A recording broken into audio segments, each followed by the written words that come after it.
Hello, everyone. Today, I will give an introduction to Boson consensus, a highly scalable blockchain sharding consensus. So first of all, I would like to introduce myself. My name is Chijo. I'm the founder of QuarkChain. Before establishing QuarkChain, I was a software engineer at Google and Facebook for their high-performance infrastructure systems. I also have a PhD from Georgia Institute of Technology. Before I introduce the details of Boson consensus, I would like to discuss the motivations, especially the blockchain challenges we are facing these days. As we know, that blockchain actually brings a lot of values, like for example, it breaks a lot of issues of, for example, offer trustless a way to perform transactions, P2P transactions between a lot of people around the world. However, the blockchain have several drawbacks in terms of scalability, which a lot of public blockchains only can offer roughly 10 transactions per second. And also, it's also facing decentralization problem. We know that actually a lot of proof of work networks, they are actually dominated by mining pools.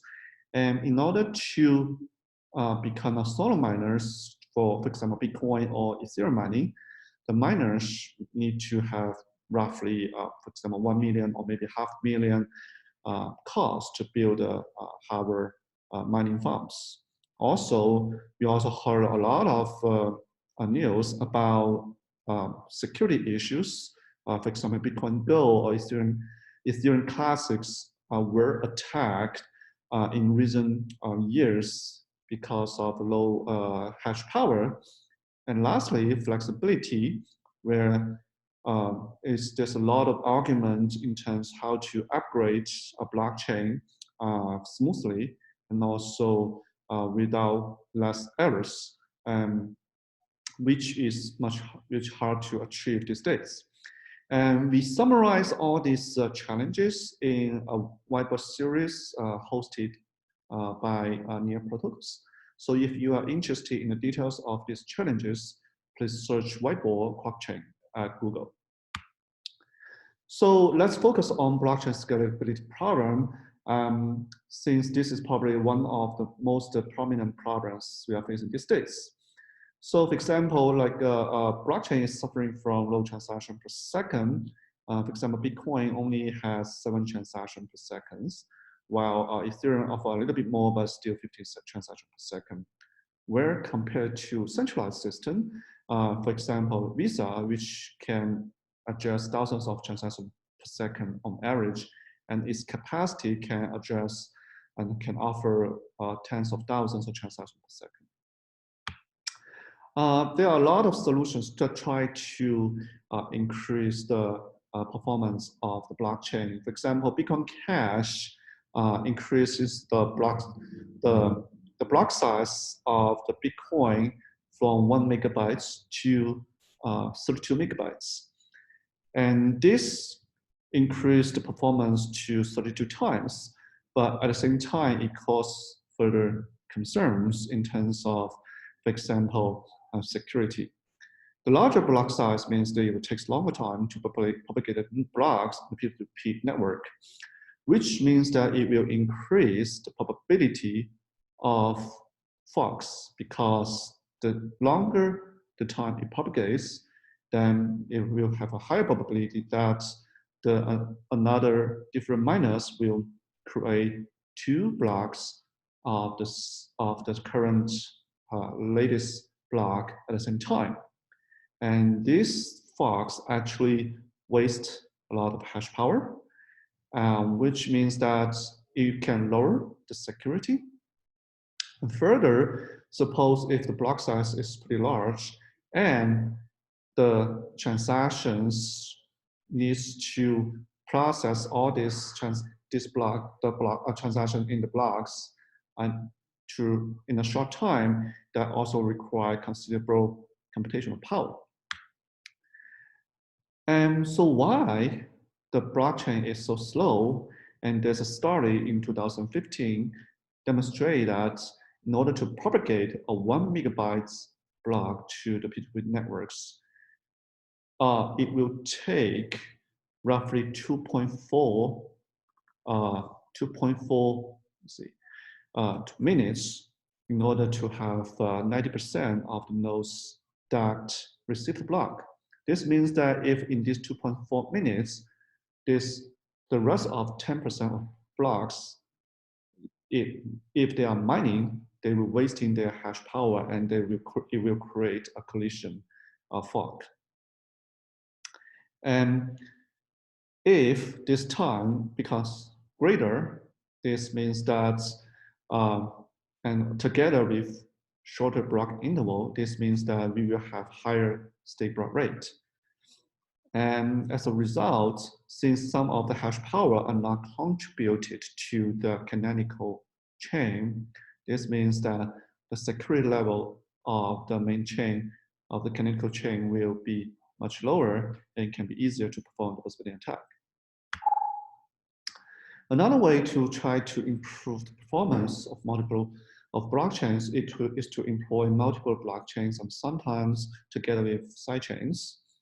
However, it immediately faces called a hash power dilution issue.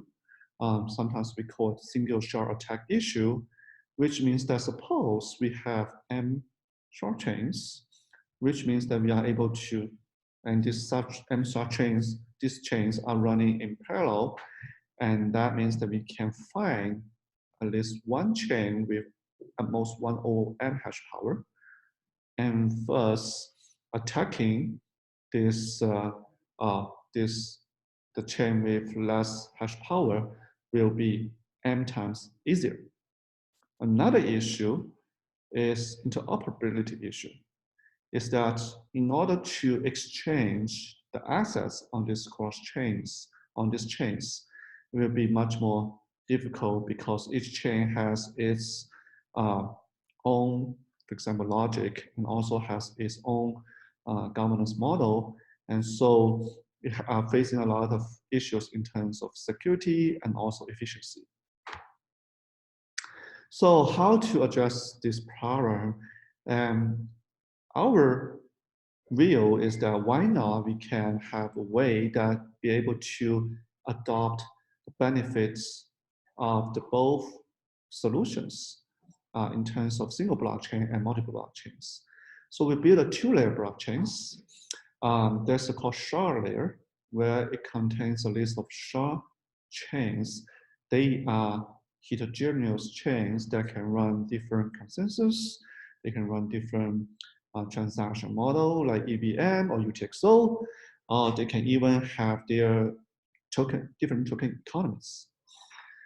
And there is also a root chain layer, which there's a root chain which includes or confirms all the blocks from sharding layer, which by containing a list of block headers or shards.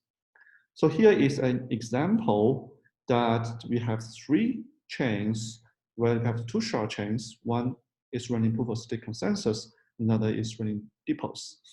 And while the root chain, it runs proof of work consensus.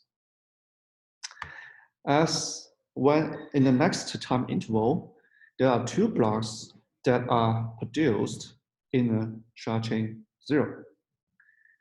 And then the root chain, upon is producing a block, it tries to include these shard blocks that are produced in all the shards, that is the 2 actual blocks in shard 0. And then, make it smaller, another 2-3 blocks are produced. One is produced in shard chain 0, another is produced in shard chain 1. And then, I'm sorry.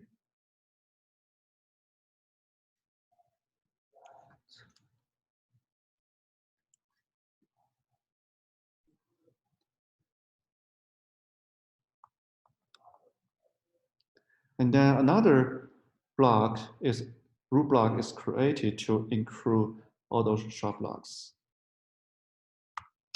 So as a summary, the Boson consensus actually has 2-layer blockchains. It has root chain, which can run its own consensus as long as its body is valid, which actually this contains two parts. First, it makes sure that the block headers are valid, and also it will also make sure that all the block headers of the shard chains are also valid.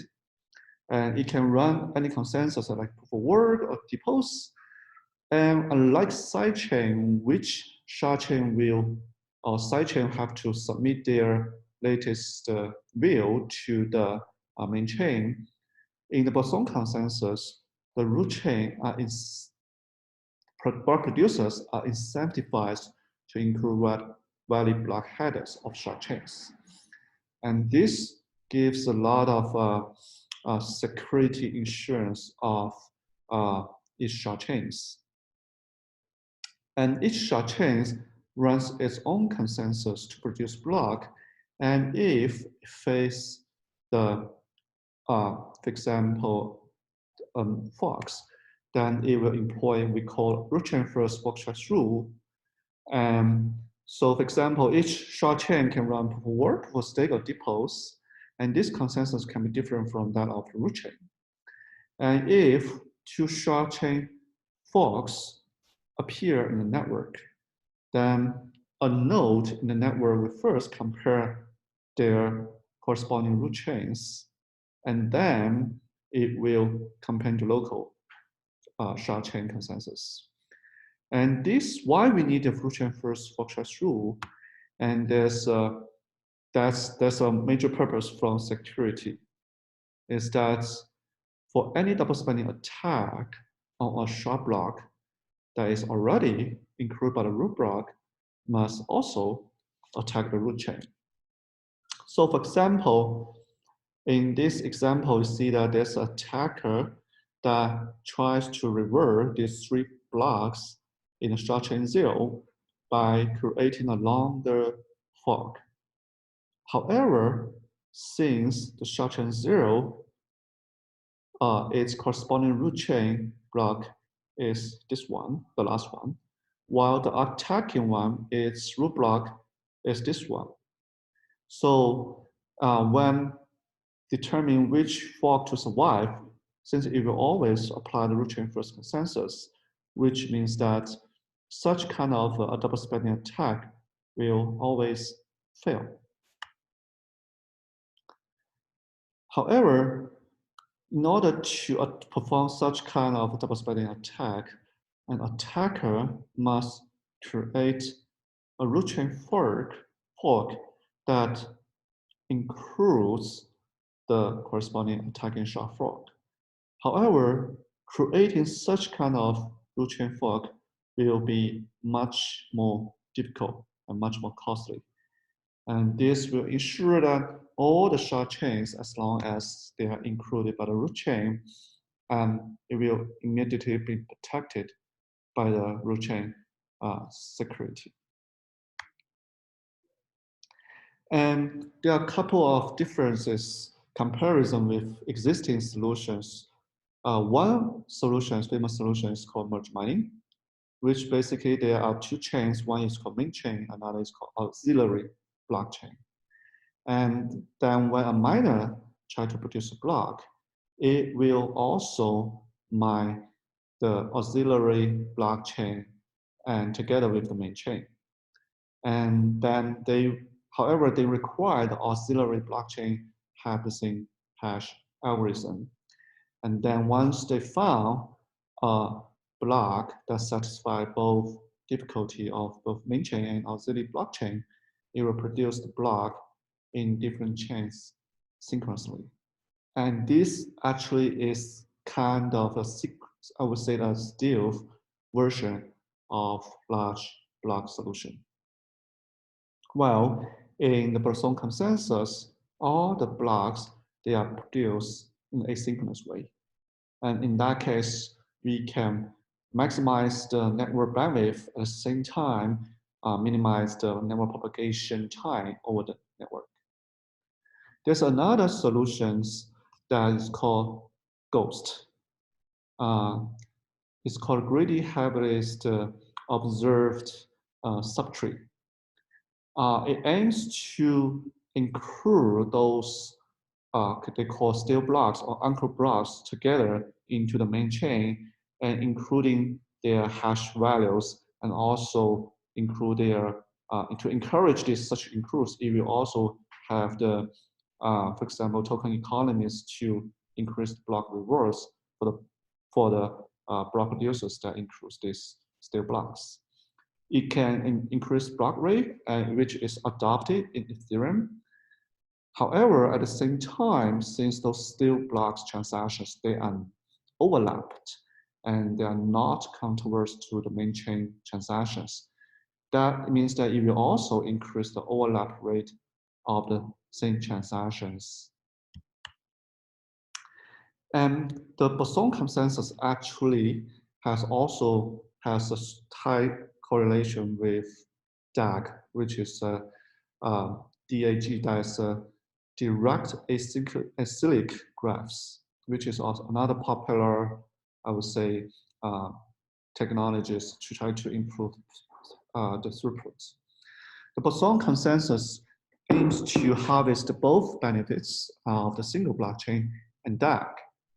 First of all, it has a very clear security model that given two ledgers that are produced by Boson consensus, we can easily compare which one to survive so that we can clearly calculate the cost of the double spending attack.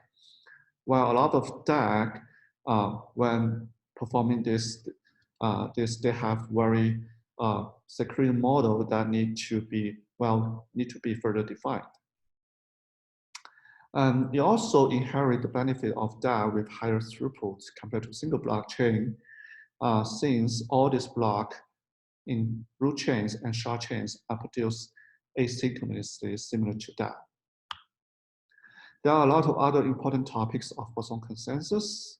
For example, first of all, how to incentivize the root block producers to collect shard block headers as much as possible.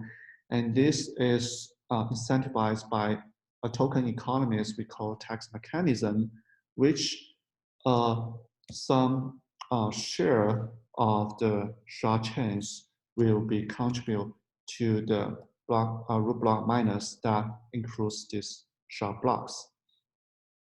And another topic is if the network is full of capacity, how we are able to increase this capacity in flight by dynamically adding a new shard without stopping or resuming the network.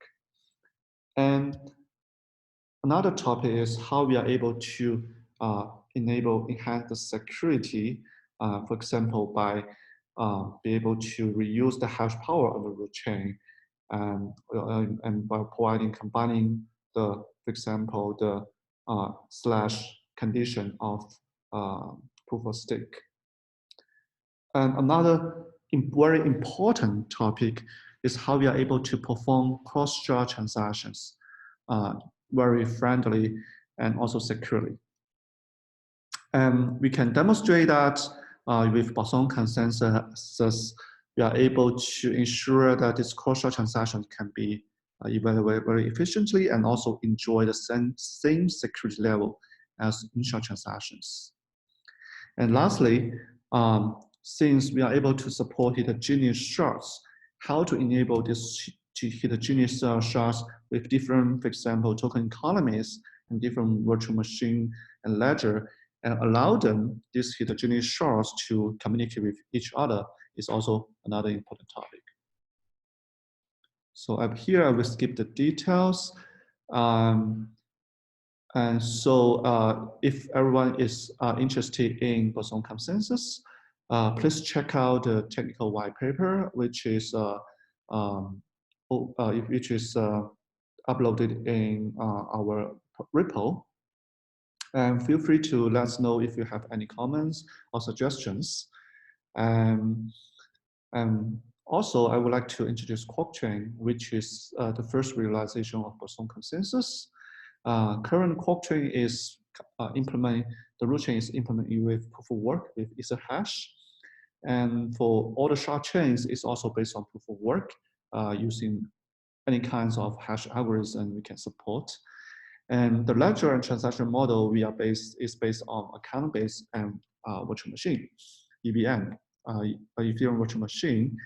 And we also, in order to scale the funnel of QuarkChain, we enable clustering, which means that each shard within this cluster runs as an independent process and interact with each other using internal cluster RPCs. And in 2018, July, we have implemented a network testnet that is able to achieve 14,000 transactions per second. And in the December last year, 2019, we hold a TPS competition, and our community members are able to using our code to achieve a network with 300,000 transactions per second. And also we have both Python and Go implementation of QuarkChain, and these two implementations are now running simultaneously in the network to make sure that we will not face a single point of failure because of running a same version of the node. The mainnet of QuarkChain was launched on April 13, 2019, and you can browse the mainnet both wallets and also browse all the statistics of all shards and also all the block explorer from our mainnet website, mainnet.quarkchain.io. And you can check all, and actually currently there are 8 shard chains that are running in parallel in the network. And also there's a single root chain. And here is the configurations of all the blockchain interval and hash mining algorithms that are set up in the mainnet. And many thanks for attending my today's presentations. And if you have any questions, feel free to reach out and send message to us, and feel free to also to hear your participation in the network, in the project. Thank you very much.